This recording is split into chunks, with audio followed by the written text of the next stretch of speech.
values, family values, and also work values. So that kind of a material or topic would be presented by all of them, or Gwenda will present, or Arlene will present personal values, or which one of it? Well, actually, this discussion is semi-formal discussion, ma'am. So, and everybody can share or can add when the others are talking. Okay. Maybe Mhm. Gwenda will share about personal, family, and also work values. Yes. After that, the turn can be Judy or Arlene, and then the addition is from us. How we cross the family value, the work value, and also the personal value from Indonesia. Yes, nice. Good. I think we We are still going to wait talk for about Arlene. such a work hour in Australia and Indonesia, and then how family value in Indonesia and in Australia. Yes, I do have some material prepared to speak to you about, but I'm just Mhm. waiting for Judy and Arlene to come. Yes. I don't know why they're a bit late. That surprised me. That's not usual. Yeah. Or maybe they forgot. Pardon? Or maybe they forget that we are going to have discussion today. I Well, think. I'm sorry, I don't know what.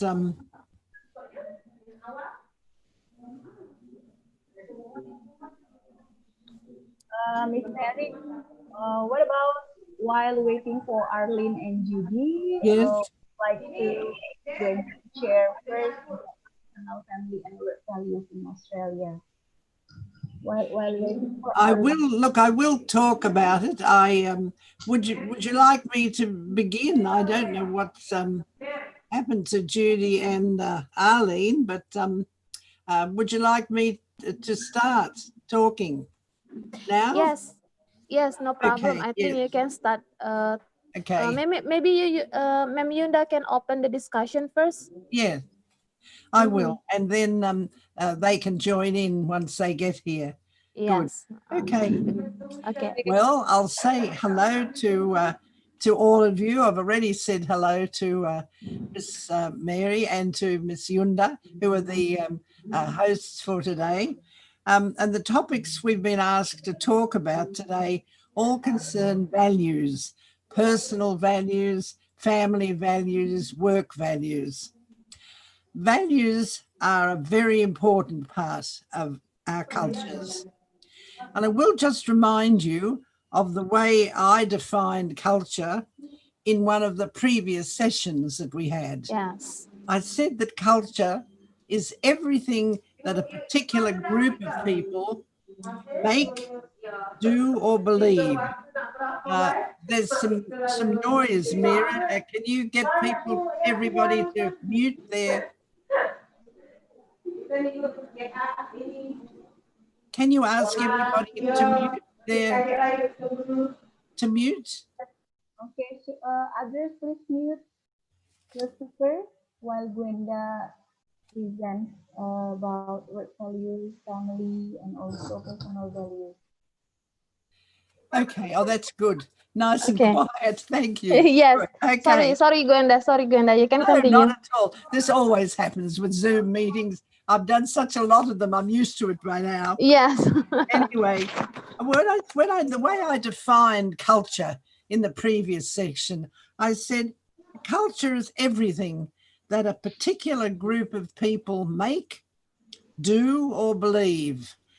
Three things. In other words, that what they make, their technology, what they do, the way they behave, even the language they speak, or their beliefs. And beliefs, of course, include values. Mhm. Now, a group can be as big as a whole country. We can talk about Australian culture or Indonesian culture. It can also be smaller. The city we live in, for example. I live in Melbourne, and Melbourne's culture is in some ways is different from other Australian cities. We have built in Melbourne a very big city square called Federation Square, where people love to meet. At least we used to be able to meet before the pandemic. Now, of course, Federation Square is empty. The centre of Melbourne is like a ghost town at the moment. We are under serious lockdown.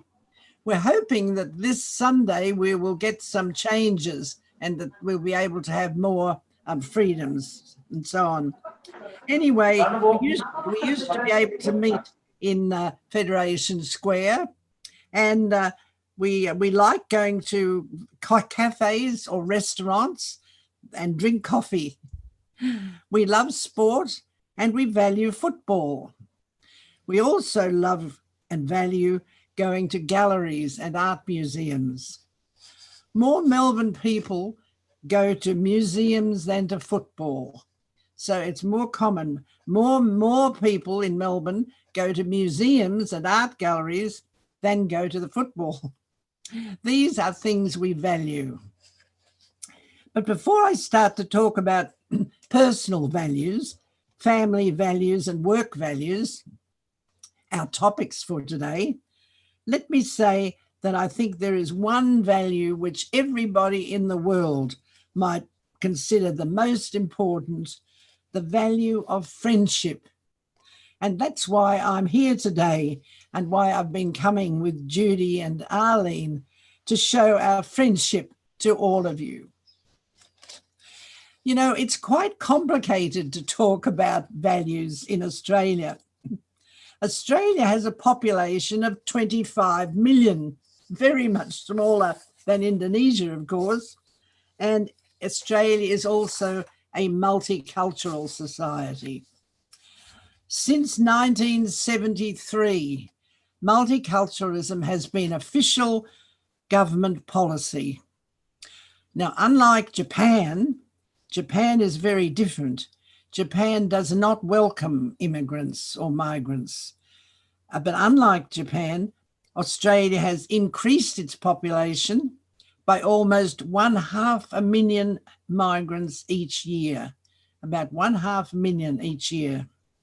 This is because they are needed to grow our economy and to bring young people into the country. Many Australians are not having children, not as many as used to. And without migration, we would have a very old population, many too old to work in our economy. This is a problem Japan is facing, something you may have considered in your other studies. Because of migration, or more correctly, immigration, Australia now has more than 270 different ethnic groups, 270 different ethnic groups, all speaking different languages at home. The main languages other than English, which are spoken in Australia, are Chinese, and that's Mandarin and Cantonese, both, Arabic, Vietnamese, Italian, Greek, Filipino, the two Indian languages, Hindi and Punjabi, and Spanish.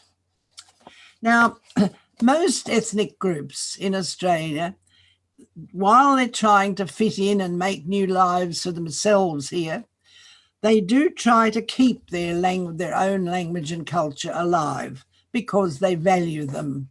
And they want the children to be able to speak to the grandparents who often have difficulty learning English. All Australian children go to school from Monday to Friday, but on Saturday, many of them go to special language schools, such as Chinese language schools or Greek language schools. Because the families value their traditional cultures. There are also many different cultural centres in Australia. Now, Melbourne, for instance, has Chinese Museum, a big Chinese museum, It has Italian and Greek cultural centres and an Islamic museum. I have visited the Islamic Museum several times, and I must say they do have delicious food in the cafe there. It's really lovely. It's a lovely place. I think it would be true to say that all individuals from these ethnic groups do value learning the English language. That is very important value for them. You cannot succeed in Australia without a good knowledge of English. This is our national language. And the Australian government provides many classes for immigrants to learn English. My next door neighbour, where I live, is Chinese, and she goes to English classes almost every day. She was an engineer in China, but she cannot work as an engineer here because her English is not fluent enough. She is getting better all the time, though. Now, before the COVID pandemic meant that we all had to stay at home by ourselves most of the time, I was helping her with her English once a week, and we have become good friends. She has taught me a lot about China and often brings me some delicious Chinese food, which is lovely. It's also very important that immigrants must agree to obey Australian laws, even if they are different from the laws in their own countries. Now, in Saudi Arabia, for example, as you probably know, women are very restricted in what they can do, and they have to have permission from a man for most activities. Women in Saudi Arabia have only quite recently been given the right to drive a car. This is unthinkable in Australia, where women all have the same rights as men, even if in some occupations they are still not paid the same amount as men. Not too much less, but somewhat less. There is a lot of public discussion in Australia about the relationships between men and women in families. Unfortunately, there is quite a lot of violence in some families, mostly against women and children. Divorce is also common, where about 30% of all marriages in Australia do end up in divorce. And a lot of public discussion, for example, in the media, is about the need to teach boys to have more respect for females, whether they're sisters, their mothers, or their schoolmates, so that when they grow up to be men, they will continue to have respect for women. Some lack of respect for women continues into the workplace, and sexual harassment can be an issue which workplaces have to deal with, which some workplaces have to deal with. Some senior staff do abuse their positions. They take advantage of their power. In all workplaces, there are, of course, hierarchies of employment, leading from those who are beginners up to managers and chief executive officers. Junior employees have to take instructions from senior managers. But I think that's something that is different in Australian workplaces, perhaps from some other countries, is that there is often more informality in Australian workplaces than in some other countries. Australians greatly value the notion of equality. There's a very old saying that is sometimes said here that Jack is as good as his master. In other words, everybody is equal. Australians like to make a lot of fuss about the fact that equality and mateship and friendship are important values in our society. In workplaces where most employees are fairly equal in rank, or in salary, such as a school, there is likely to be greater value placed on equality, with frequent staff meetings where everyone can voice their opinions. Some schools even bring senior students into some of their discussions so that they can give their opinions too. Senior students in Australia can be very well informed and very passionate about their views. For instance, there's quite a movement here among secondary school students, and a lot who've been quite influenced by the young Swedish, isn't she, movement, Greta Thunberg, who has spoken out very strongly about climate change. And these students have formed a group. They call it School Strike for Climate Change. And the students, occasionally, they stop going to school for half a day, perhaps, while they have a meeting or a march in the town centre where they live. These students have strong beliefs in the value of our environments and, of course, the future of our planet. I should say something about religion in Australia, as this is important to consider in terms of personal and family values. The last national census was conducted in Australia in 2016, and it found that about 60% of the population, that's about 2/3, are associated with religion or a spiritual belief. The main religions are Christianity, about 12 million, and roughly about 500,000 each for Islam, Buddhism, and Hinduism. The numbers for Christianity are declining, and I think possibly because there have been recent huge scandals in Australia about the sexual abuse of children by priests in the Catholic Church. That has been a very, very big issue in Australia over recent years. And I think it has led to people losing their faith in the Catholic Church.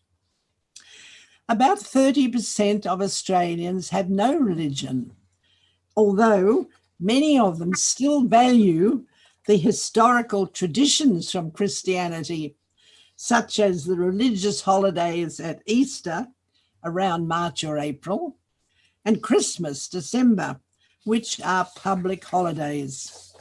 Christmas in particular is a time for family celebrations and reunions.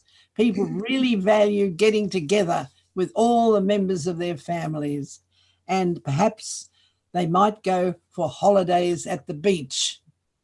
Now, thank you. That's all I'm prepared to say, and I'm delighted that Judy's here now and Arlene is here too.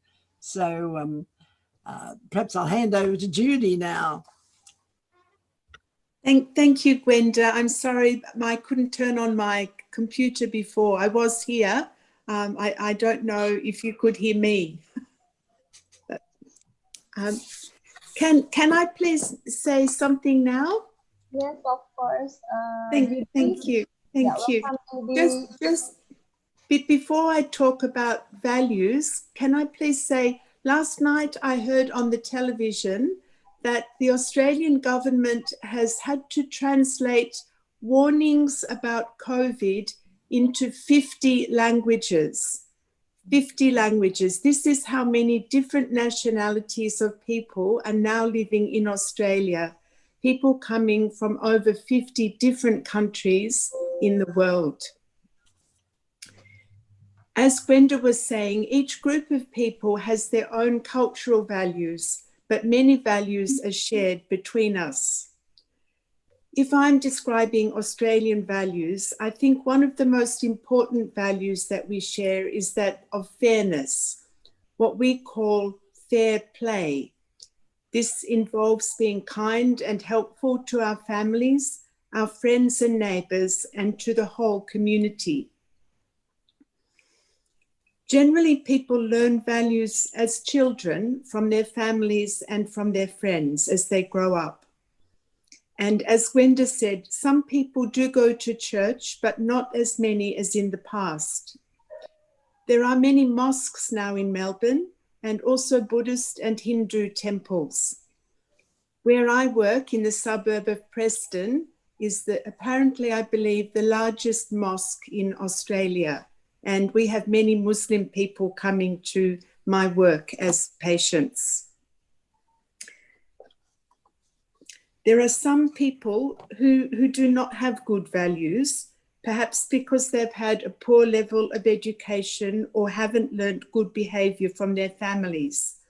Some people even become criminals, or sometimes they have had opportunities, but they may be rich people who are greedy and don't care about other people yet.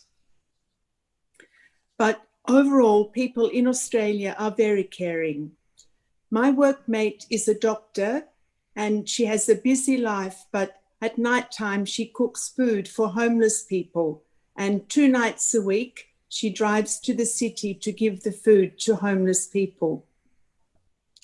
I think you will like to know that last year, there was a very serious drought in Australia, and this is no rain and no grass is growing. And the farmers on very big farms had to kill their animals because there was no grass to feed them. A big group of Muslim men from a group called Australian Muslim Aid bought dried grass, we call hay, from their own money, and they rented big trucks to drive this food many thousands of kilometers into the country to give to the farmers to feed their animals.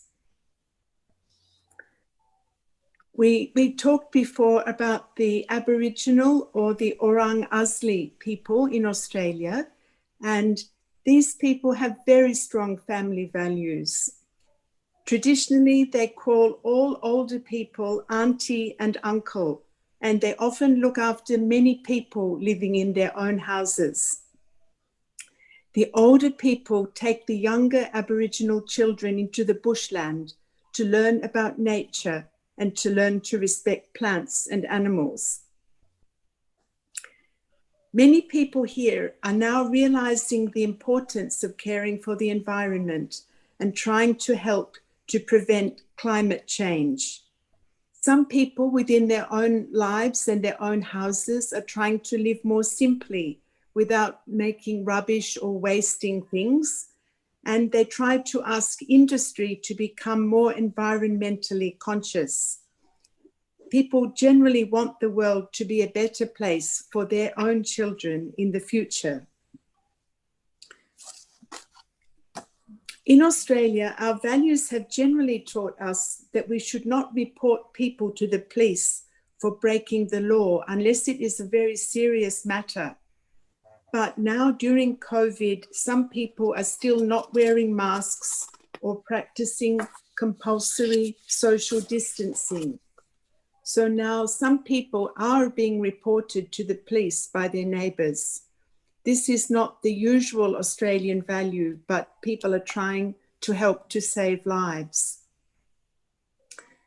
In Australia, the government, which has money from taxes that working people pay, the government provides money for people who are sick or who cannot work or who cannot find a job or who are elderly. It is not a lot of money, but it helps people to manage to buy their food. There are a lot of big charities in Australia which help people who are disabled or who are homeless or who are using drugs. Unfortunately, there are a lot of people who may have a mental illness or who are struggling with their finances. Arlene, is your computer working? I don't know. I can't hear you. I was going to ask if you would like to talk about Hats for Hope. Gwenda, can you hear Arlene? No, I can't, Judy. I'm sorry, I can't. No, maybe I could. Do you have a sound button, Arlene? Or I can't hear you at all. No.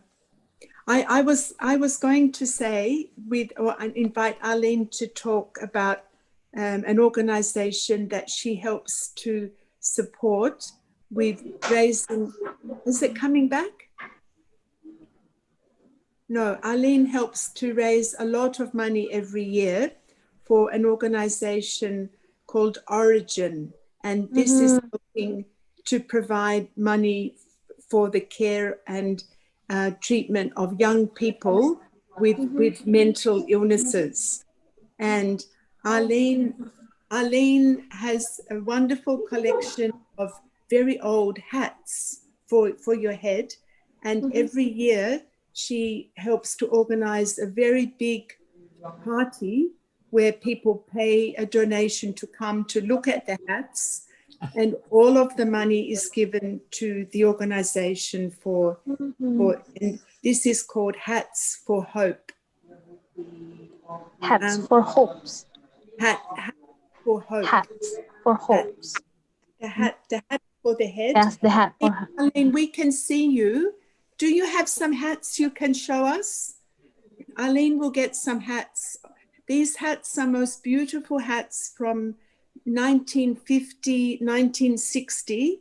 And Arlene has a lot of these hats. They're very special, beautiful hats. And very in those times, these hats were very fashionable.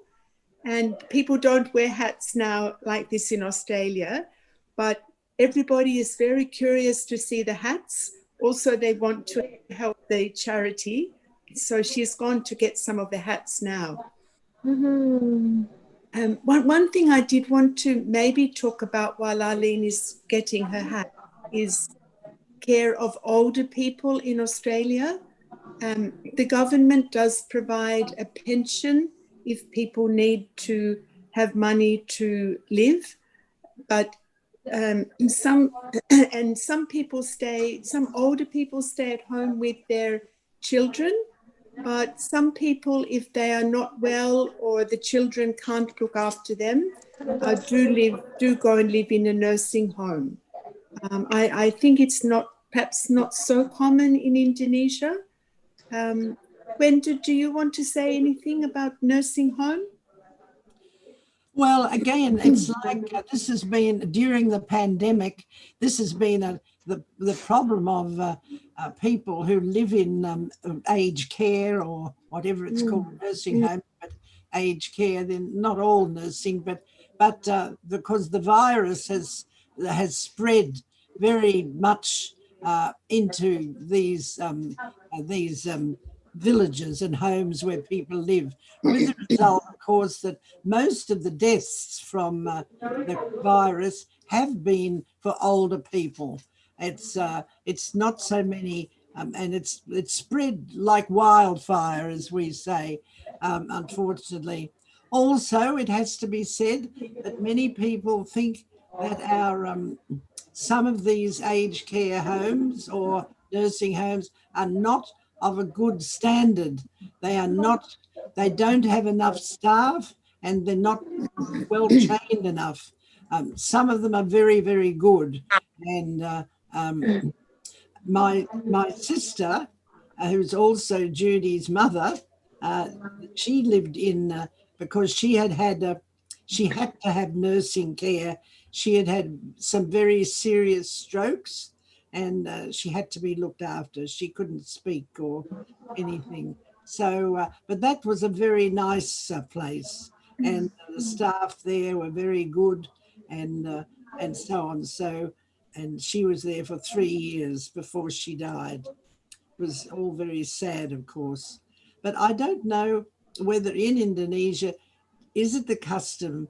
Are there homes for aged people, or are they always looked after at home? You might be able to tell me a bit about that, Miss Mary.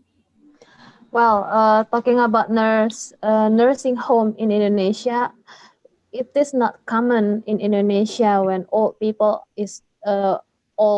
people with serious illness, for example, are taken care in a special place. But in a big city like in Indonesia, like in Jakarta, maybe there is one or two nursing home. But in a small town like in Batu Raja, where we live now, we have no nursing home. Yeah. So it is not So common old for people us. stay with their families, right? Yes, the They would old stay people with their family. still, yes, the old people still live with their family. Yes, But yes. in some big city, uh for the family who are busy to work, and then Yeah. they cannot take care of her parents, Yes. uh they can is it they can have the parents in the nursing home, but it is not commonly found in Indonesia No, in for nursing home. Is that no. right, Ma'am Yunda or Ma'am Yunda? Yes. No. Judy and Right. Alin, Thank you. let me Oh, introduce you my partner today. thank We have Ma'am Yunda Lestari. Hello, Judy and Arlene. Hello. How do Uh, you do? Hello. Hmm. Hi, Judy. Nice topic ya about Mhm. family, work, and also Ma'am, values. Yes, Miss Mary has already talked about nursing home, and yeah, in Batu Raja we have no nursing home already, Miss Mary. Mm, So yeah. yeah, for parents, Mm, parents will not go to nursing no, no. in big city like Jakarta or yeah, in big Yeah, have nursing home. yeah. some I people think that it is better for old people to stay with their families if that's the mhm, custom, and that is, some Australians think that mm, maybe what you do in Indonesia is better than, but there you go. There are differences in out yeah, there. in Sweden, the government in Sweden will pay for the nurse to come and live in the house of the old person. oh, I see. So the old person can stay at home Mhm, with my mother, who was Gwenda's sister. When she had the stroke, she could not talk, she could not walk, she could not move. mhm, And so she needed to have like medical care. So mhm, she could not stay in a house. But it is a very hard decision. I think maybe one difference also is the Australian population is becoming much older now. Yes, yes. And mhm, we see many people in Indonesia we think are older people, and then we are surprised to learn maybe that person is only 70 or 75 years old. mhm, In yes. Australia, we have many people now 90 or more than 100 years old. Mhm, And, mhm, and it's very difficult sometimes for these people to remain in a house because mhm, they need to be lifted with a machine, and they need many people to lift them up and things like this. So it's not always possible in a house mhm, because they're so old. Would you mhm, agree, Gwenda? I would, Judy. Yes, yes, it is. Yes, it is. Yes, yes, we're definitely having an aging population. And as I was saying, Australia is not the only country where this is happening. And we are trying to solve it through immigration. But other countries, such as Japan, which I mentioned, also their population is aging very much. And they have problems because they don't want immigration. They want their culture to stay exactly the same as it always was. They don't want the culture to change in Japan. I mean, I love Japan. I've visited it and I'd love to go again. But and I love a lot of aspects of their culture. But, sometimes you have to change. So anyway, how they will solve it, because they haven't got enough people now to do the work. It's a very big social problem in many countries. mhm. Arlene, you have your ads now? Yeah. Oh, that's the head. Wow, that's awesome. In 1856, This Yeah. is 1950. 19, 50 until maybe 1960. Oh, 1950, 1960. This is the hats made by a fashion designer called Christian Dior. Oh, Christian Dior. Yes, Wow. very famous. A very famous hat. That's Ma'am Yunda's favorite I designer. can't see you, Arlene. I'm very disappointed. I can't see you, Arlene. I can't see the hats. Don't worry, Gwenda, we'll go to Arlene's house. We will see them there. We'll go and have a visit. We'll see them in Melbourne. Yes. Yes. This is, like to discover Arlene with this like is using more Arlene's than- hobby. Can I tell how many hats you have? Yeah, how many hats Arlene has? Arlene, 4. 1, 2, 4, 400. 400? Wow. 400 hats. Yes. Wow. But this is her hobby. But now she is using her hobby to raise money to help needy people. Mm-hmm. And they're very, very beautiful hats. Yes, that's a beautiful hat, and I'm proud of you. The charity activity that you have done, Arlene. Arlene, do you still have problem with your microphone? Yes. Yes. She can hear you, but you can't hear her. You can, yeah, we can hear her. That's right. We can. I have one deaf friend, so we can lip read. You know, lip read. We can what? Lip read. The lip. Okay, Gwenda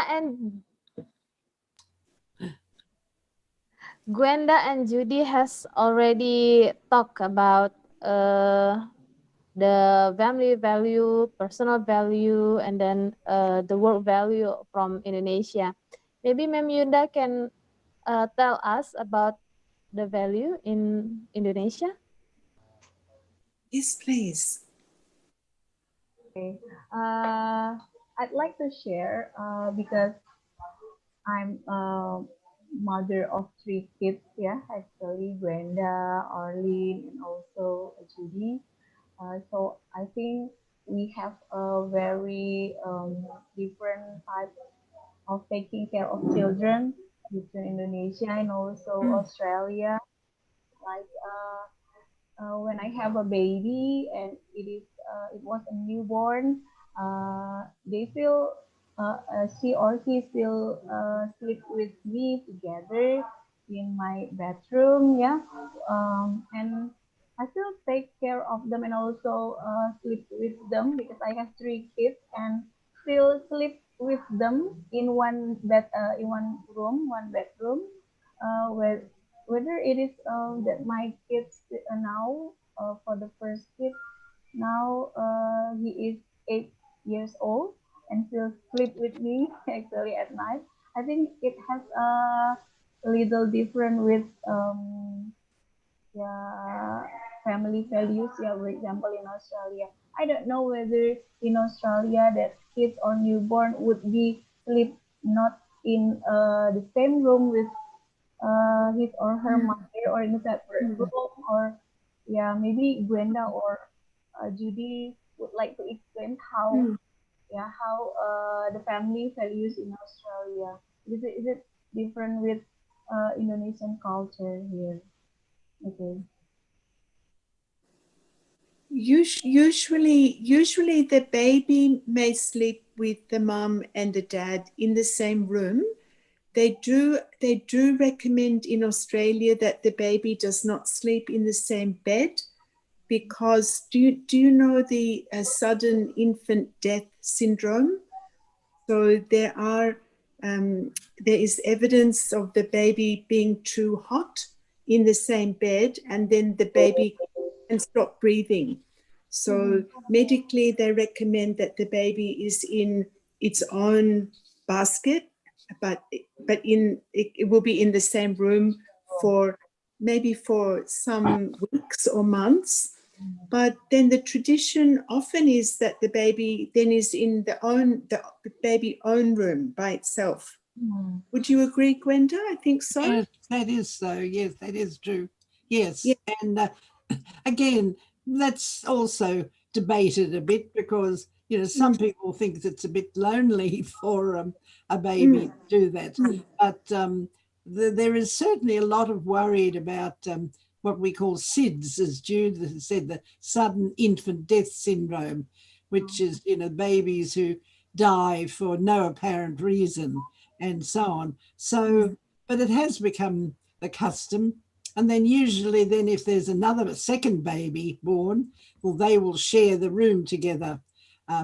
One might have a small cot and one might have a bigger cot to sleep in. And then as they get older, they will have a bed to sleep in. But yes, it's not, it is more common here to separate the baby. Yes, it is. Yes. So it is more common in Australia to separate baby to other rooms, yeah. But all Sorry.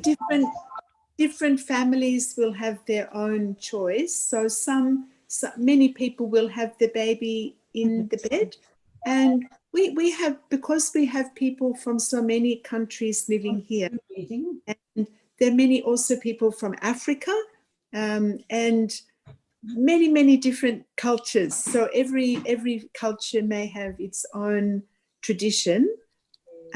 One thing that might be different is that quite a lot of mothers, when they give birth, they have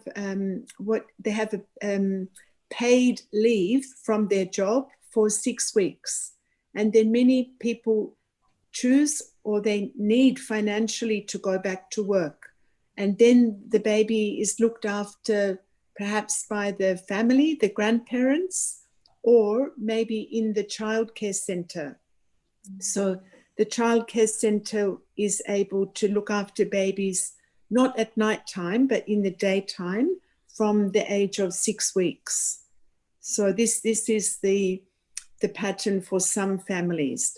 Not all families. Many, for instance, if you are a school teacher in Australia, you are allowed to take 5 years leave from your job. But for most working women, they're allowed 6 weeks away from, well, actually 6 paid weeks, and then 12 months of unpaid leave before they have to take their job back again. So 5 to 6 weeks, yeah, Judy. yeah, so it's quite small. Some it might be the choice of the woman if they perhaps have a professional job, maybe a doctor or a lawyer, and they want to go back to work. But some people financially, they need to work to bring money to pay for their to buy their house or to pay for their living expenses. Yes. I must say this is also a very a controversial issue in Australia. Like there are many things that we debate and discuss, and not people don't necessarily all agree on. It is now certainly it is the custom for most women probably to go back to work eventually. A few generations ago, for instance, such as my mother's generation, women did not go to work. When they got married, they stayed home and looked after the children. But now it is more customary. But, you know, some people say, okay, this is fine if you have an interesting job and good companions at work that you find it enjoyable. But, you know, for some people, if it's a case of just going back to work in a factory, that's just because they need the money. And, you know, it's not the perfect solution. You know, it's, I mean, I think the government seems to be determined that all women should go to work, in my opinion, but I don't think that's necessarily the right way to do it. You know, it's it's something we argue about in our society. Yes, we have within certain cultural groups, for instance, the Italian and Greek families, it is always the tradition for the grandparents to look after the children while the mother returns to work. But that is not the case in all families. And in many families, now the grandparents themselves might be still working. So they can't look after the children. Mhm.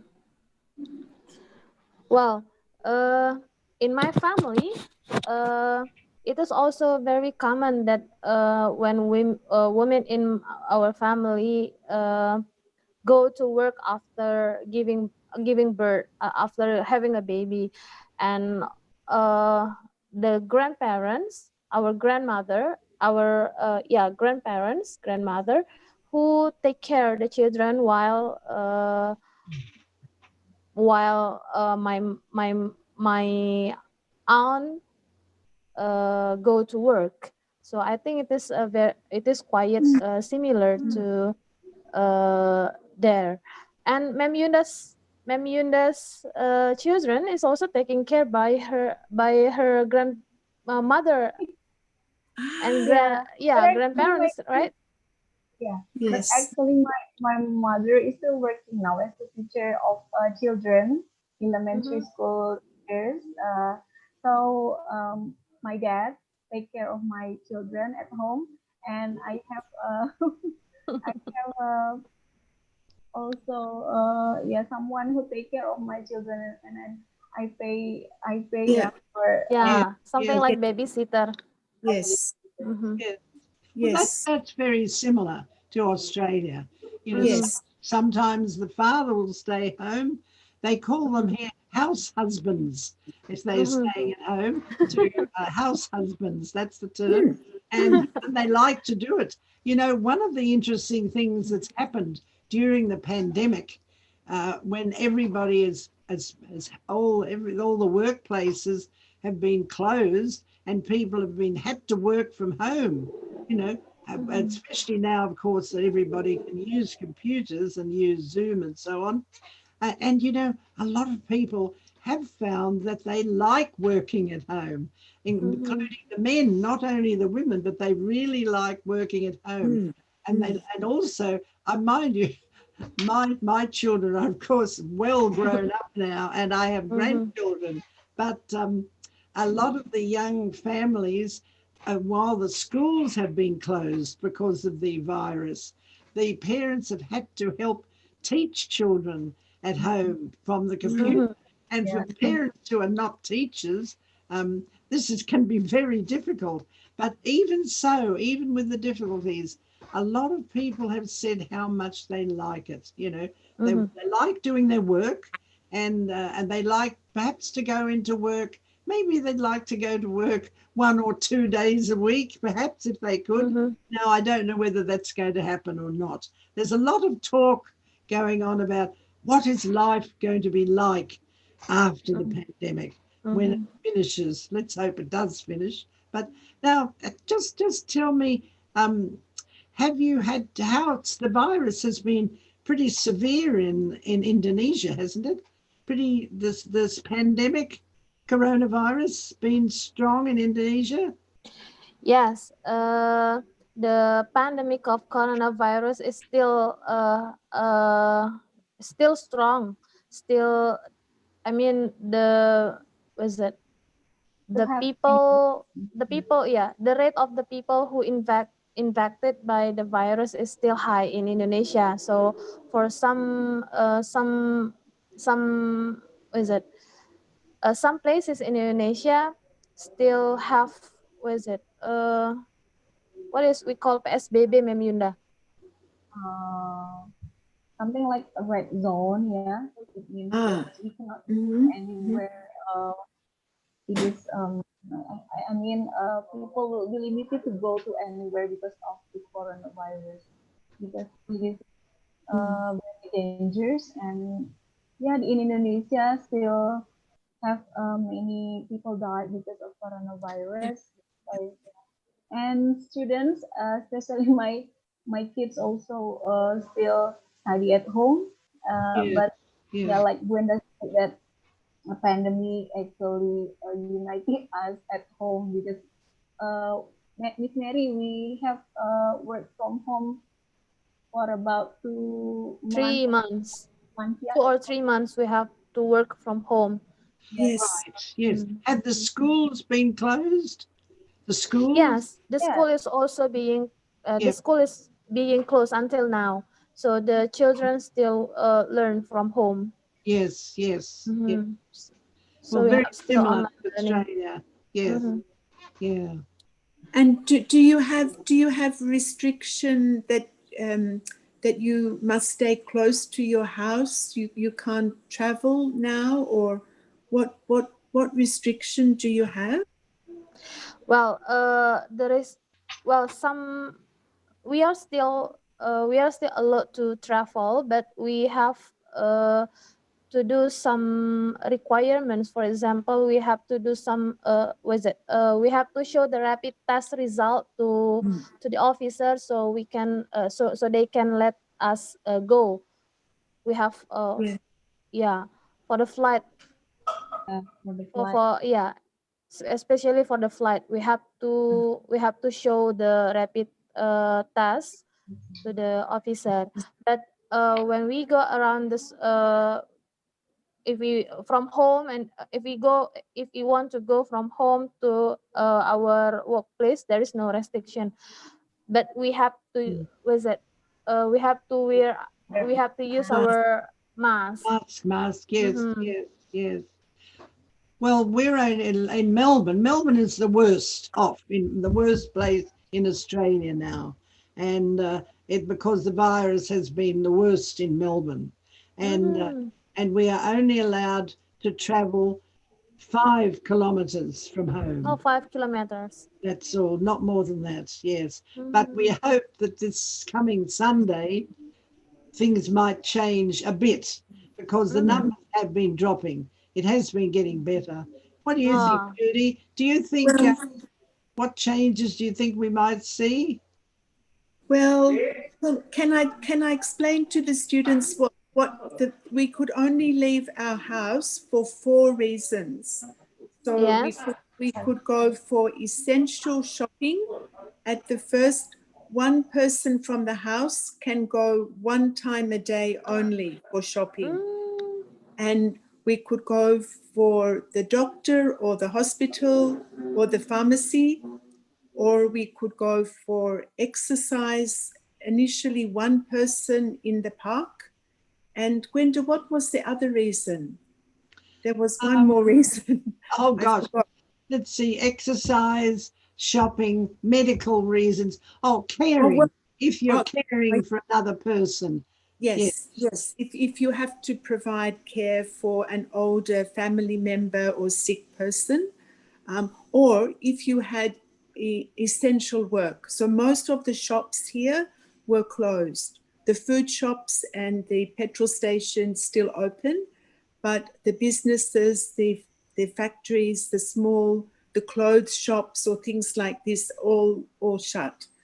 So the government of each, in Australia, there's the government for the whole country, but also like in Indonesia, the government for the state or the region.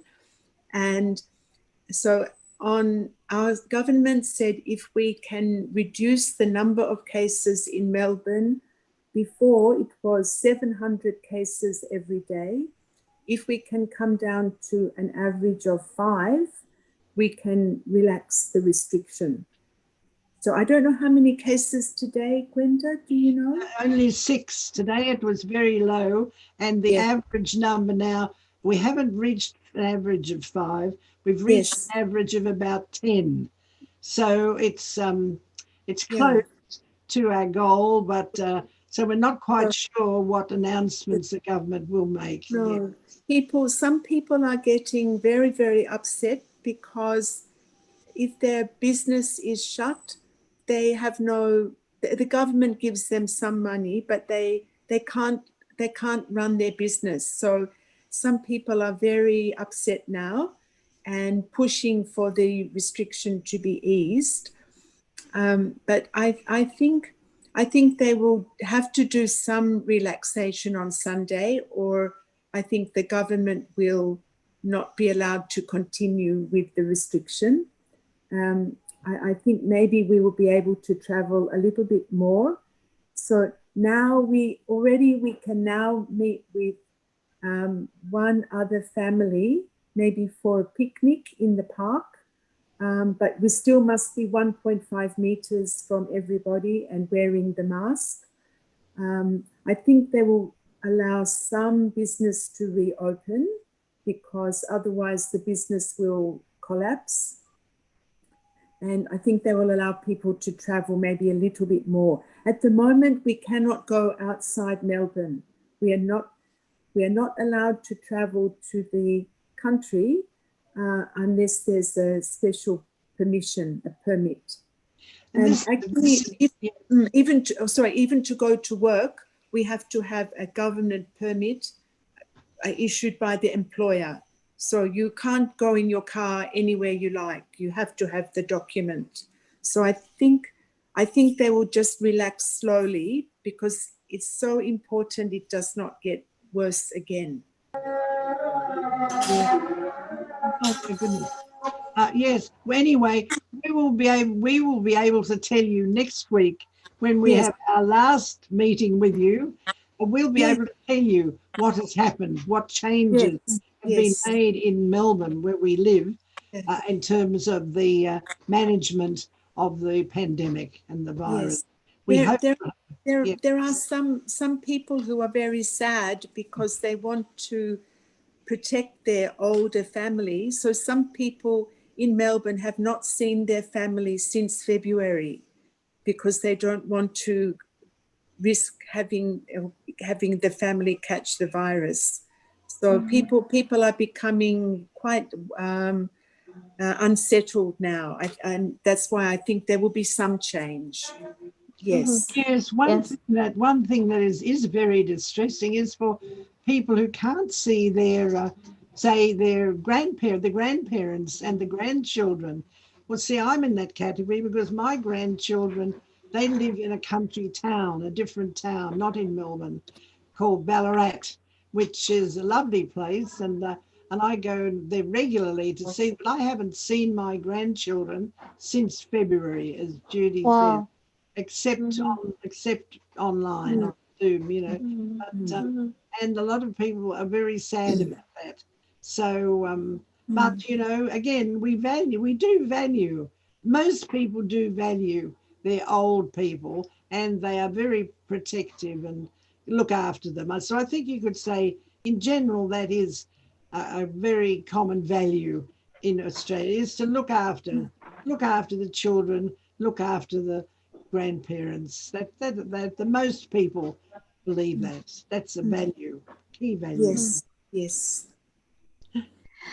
Well, being isolated during this pandemic is really frustrating. But thanks God we have high technology to meet virtually. Yes, that's right. We're very lucky. We are very lucky. We are, because we think, imagine a few years ago we could not talk like this. So we're very, very lucky. Well, I have some curiosities about work value in Australia. How about criticism when you are in a workplace, Gwenda?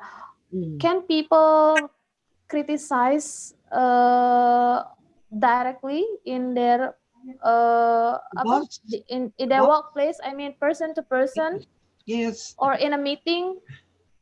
Well, many workplaces do have meetings where people can express their views. Yes, that is very common. For it would be hard for somebody to make a serious criticism of the boss, you know, say the person who's right up at the top. But I would say that many workplaces, of course, they're very different. They do have meetings where people can bring up perhaps criticisms and suggestions and so on. I think that is quite common. Would you agree, Judy? Yes, I think so. And I think in many workplaces, especially in an office situation, people working in an office, they have to have a meeting every few months or maybe twice a year to discuss their progress. So is the employee happy, and is the boss happy with the work? Don't they, Gwenda? So they have Yes, an yes. assessment. It's the In, review, perhaps the better word. in terms of things like safety in the workplace, it is a very serious, and the government has a branch called WorkSafe, and that so officers from WorkSafe can go to any workplace at any time to inspect for safety matters. And sometimes it's things like the safety of the environment, the machinery, to make sure people are wearing the protective clothing, or if they're on a high building that they're safe. But sometimes, unfortunately, one thing that happens sometimes is bullying. Do you know bullying in the workplace? Mm-hmm. And so that is also against the law in Australia. Mm-hmm. But sometimes it is an issue that affects the employee, and that's very hard because it causes a lot of psychological distress, and it can lead to a lot of problems. But it is illegal, but it still does happen. Gwenda, doesn't it? Yes, it does happen. Bullying. Yeah. Well, I think it is quite different within Indonesia workplace. Some people still believe that when we want to have where we want to criticize somebody, we have to finish the meeting first. After that, we can meet the person personally to talk about their criticism. So the person who is criticized will not be will not be down, will not be there is no bullying in the workplace. And also the superior if in Australia the equality is very appreciated, but in Indonesia I think the word superiority is still occur. Is that right, Ma'am Yunda? Yes, yes. So in Indonesia, actually, individually, personally, I think so. We're not going to doing some kind of like a debate or criticize someone in front of other people or in the public. Mm-hmm. So maybe yeah, the leader or the leader of in top positions will call their staff or yeah, employer personally in one room and talk about what's the matter or something wrong for them. So yeah, there's no bullying actually in a work.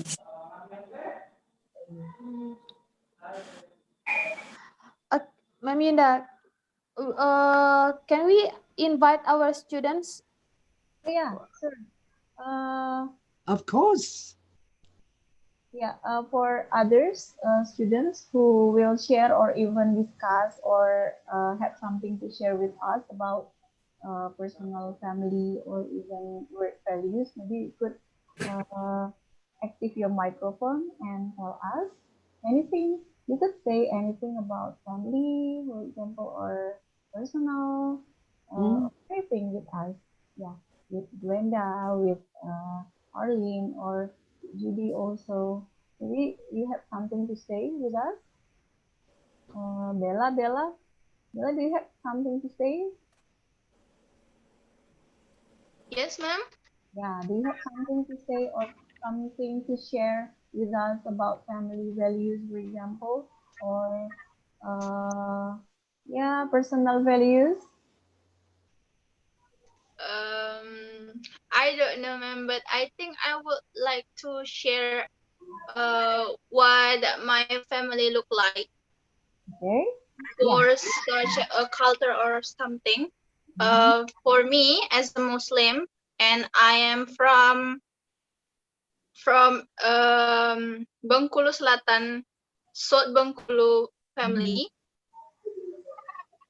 So in Eid Mubarak days, we usually come to an older cousin or something like that, Mm. and that's a lot of traditional foods there.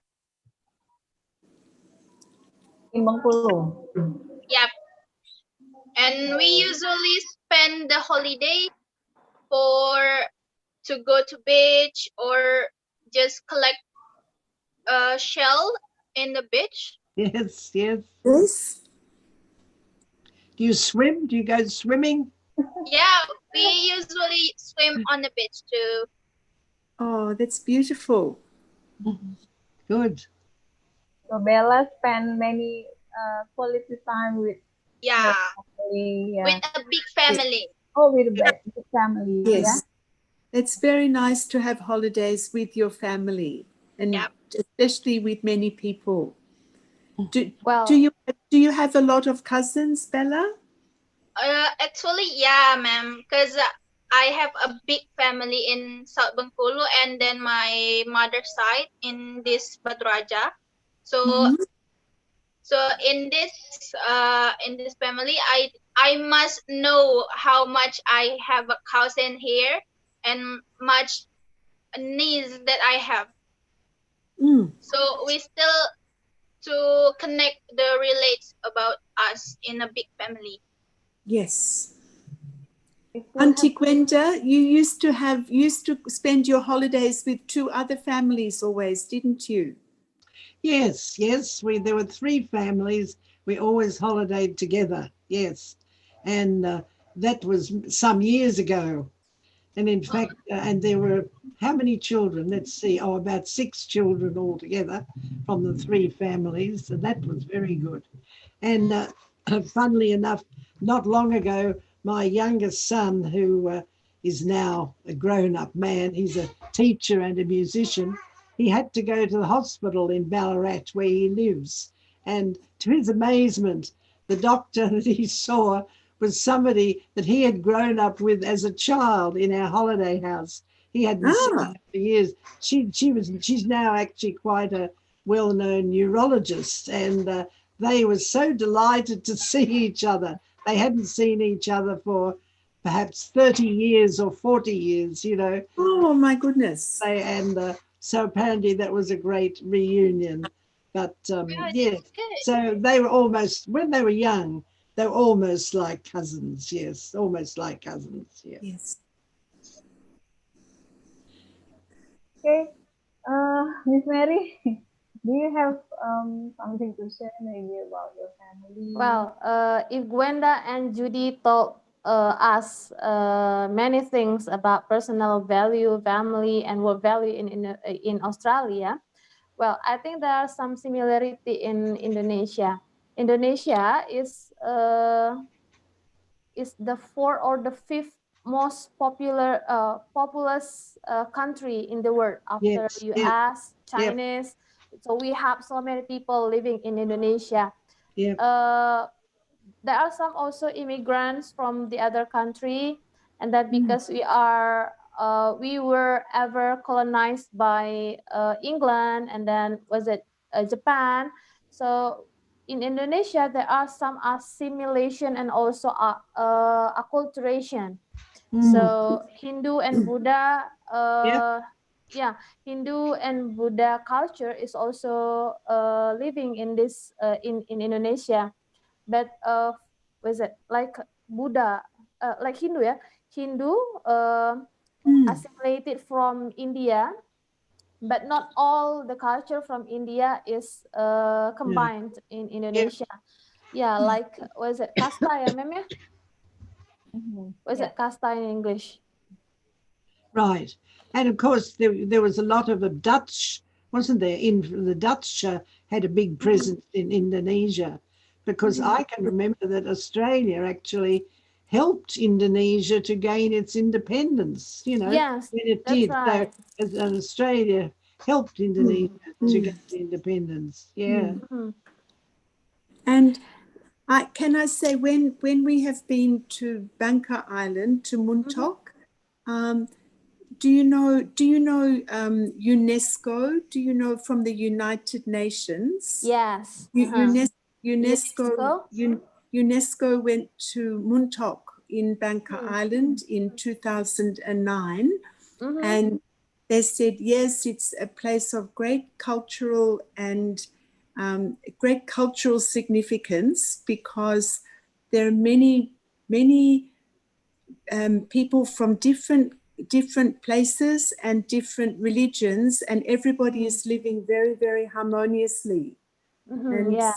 was commended very highly by UNESCO for this. Yeah. Lovely. Indonesia has more than 600 ethnicity. So Oh, you can oh my imagine that gosh. from that 600 ethnicity, you can 100. imagine how many languages that is used Yeah. that Indonesia have. But in the national language is Bahasa Indonesia, and English is used as a foreign language. So Yes. yeah, so it is a compulsory subject that is taught from elementary school until university Yeah. students. Yeah. And what is it?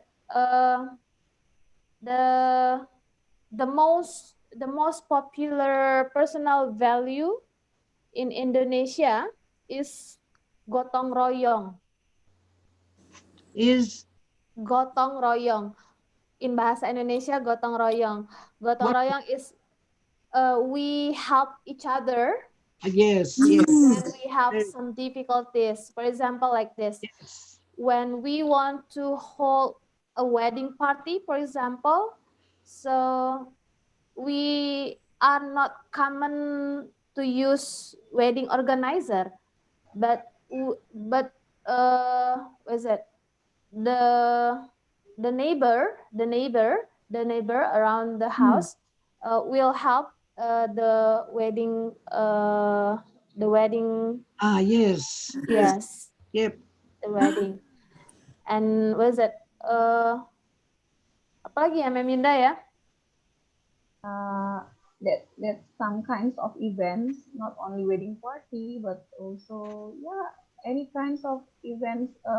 If Miss Mary doing something like want to celebrate apa ya Miss Mary celebrate something else, just like wedding party, for example, and then the neighbors will come together and work together to prepare all kinds or all the things to make that kind of party become successful, or even workplace also, like when we're doing just like want to do a seminar, for example, or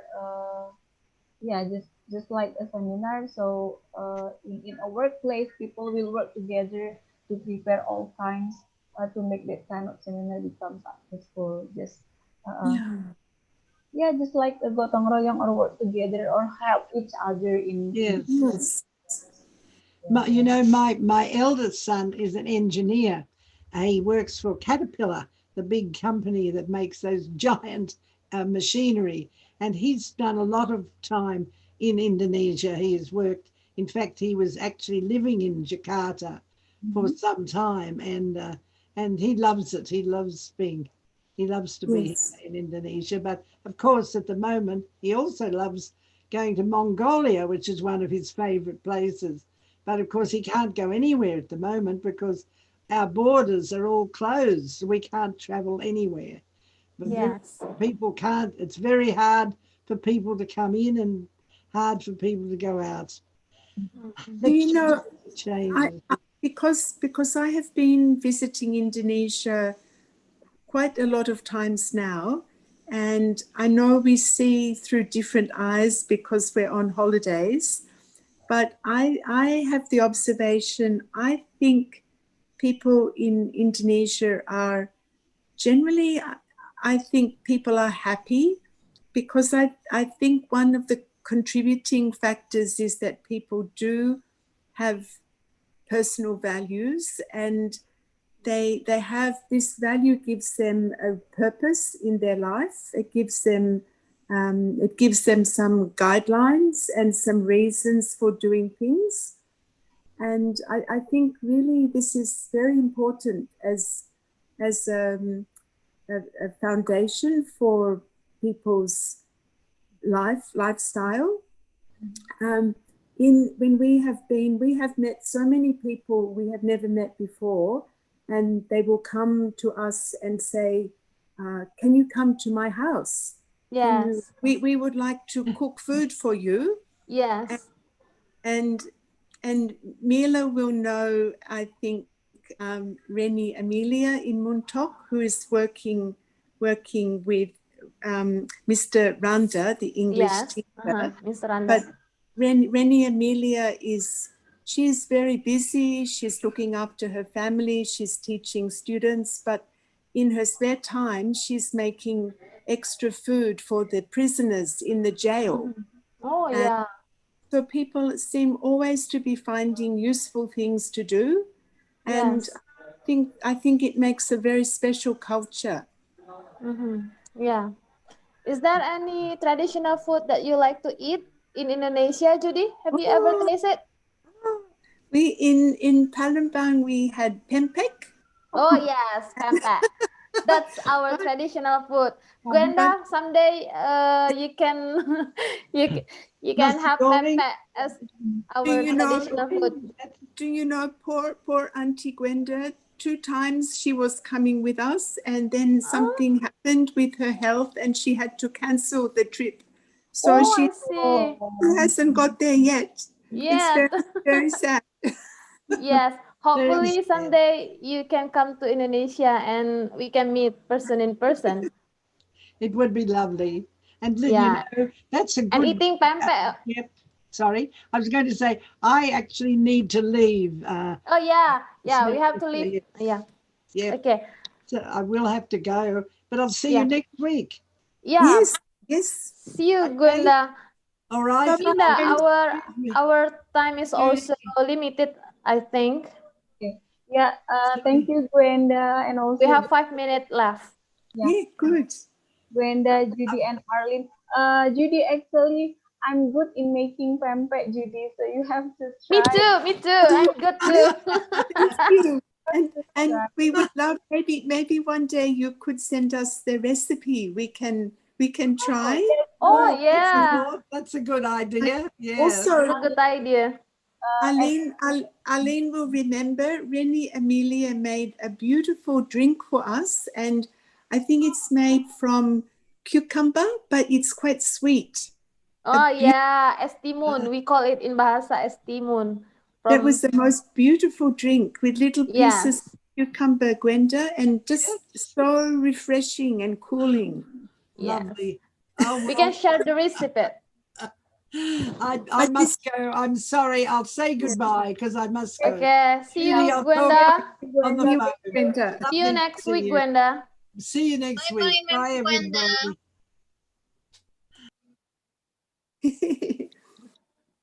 Okay. Okay, Ma'am Yunda, maybe you can close our discussion today. Okay.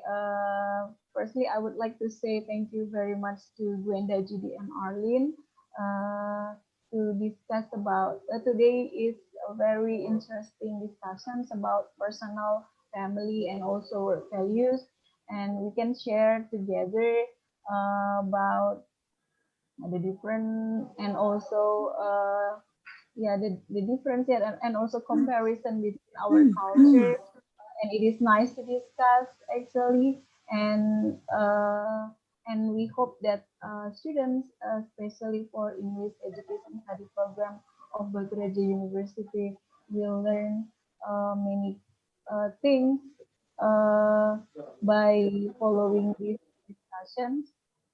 So it is a very interesting also topic. And I personally would like to thank also to Gwenda, Judy, and Arlene, and also Miss Mary, and of all students of English Education Study Program. And we're going to, oh yeah, Judy, don't forget, we're going to send you a receipt and also the video, yeah, Miss Mary, yeah, about Yes, how to Oh, make a the tutorial. oh, that's yeah, lovely. Thank Tutorial you. how to make pempek. Oh, yes, please. We would you love could to try try. Hmm. yeah, at home, and don't Yes. forget to tell us whether it is successful or not to make pempek Okay. in Australia. We will try. We will try. We will really enjoy to try that. Thank you. And thank you for including us, because it's very special for us to be part of your community as well. We're very, and I'm sorry Arlene can't talk, but she would like to say the There's same thing. something wrong with Arlene microphone maybe, but we still meet next week, yeah, Miss Mary. Yes. Yeah, we Yes, will have definitely. next week with different topic. Yes, Hopefully, yes, Arlene will have no problem anymore with the microphone, so we can share. we will. Thank you. Thank you Thank very much. you. We'll see you Bye- next week. See you Bye-bye. next week. Bye bye, Arlene and Judy. Judy. Thank you, students. Thank you, Ma'am Yunda. Oh Thank you. yeah, Judy and Arlene, Ma'am Mila sent her warm regards to you, and she apologized that she cannot join the meeting today, the discussion, because last night her grandmother passed away. So Oh, I'm sorry. she has Oh. to come back to her hometown. I'm Yeah. very sorry. Please express our sympathy for Yeah. her. I'm very Yes, sorry. I will tell her. Next Thank week she can join us. Thank you. See you, Judy and Arlene. Bye-bye. Bye-bye. Bye See you bye. See you. later. Bye-bye, students. Bye, ma'am. Goodbye. Bye. Bye. Bye-bye. Bye-bye. Thank you. Goodbye. Thank you, ma'am. Thank you Ma'am for Mary. listening. Have a great day. Bye. Bye-bye. Next week. Bye-bye.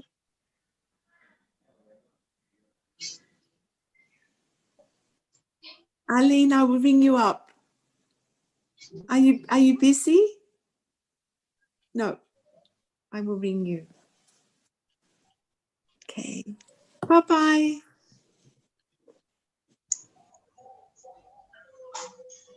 Have a good week. Okay. Have a good week too, ma'am. Bye-bye. Goodbye. Yunda, boleh di kelas ya? Yeah, okay. Close, boleh close operator. Thank you Okay. all. Thank you. See you next week. Judy, Arlene, and all. Bye-bye. Bye-bye. We will look forward Okay, to it. bye. Bye-bye.